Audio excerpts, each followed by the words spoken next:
Сәлем, қалдарыңыз қалай? Каналға тіркеліп, қоңырау белгісін басып, лайк басуды ұмытпаңыздар.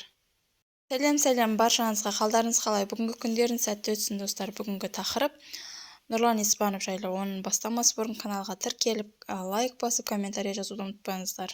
Танымал әнші композитор Нұрлан Еспанов Жұлдызай Дүйсенбиевамен ұрсып қалды. Жұрт оларда бұл әрекетін қатты сынға алуда. Әнші актрисаға айқайлаған сәтті әлеуметтік желі тарады. Бейнежазбадан Нұрлан Еспановты мен идеямды алмай қашып кеттіңдер деп Жұлдызайға ұрсып тұрғанын байқайсыздар. Айтты, мен сендерге ешкім ақша бермейді деп. Мен идеямды алмай қашып кеттіңдер ғой, я, сауап болды сендерге, сауап дейді. Бұл әрекеті бейнежазбада тұр. Бірақ әншінің бұл дөрекілігіне шыдамаған Жұлдызай үнсіз қалған жоқ. Еспанов тап-тұздан қуып шықты.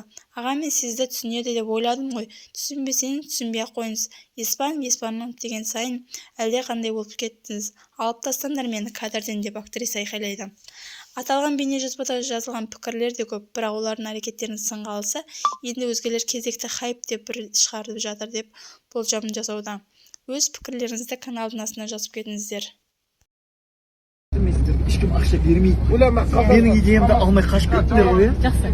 Аға, тоқтайсыз ба? Сауап сендерге. Аха, болды. Сауап.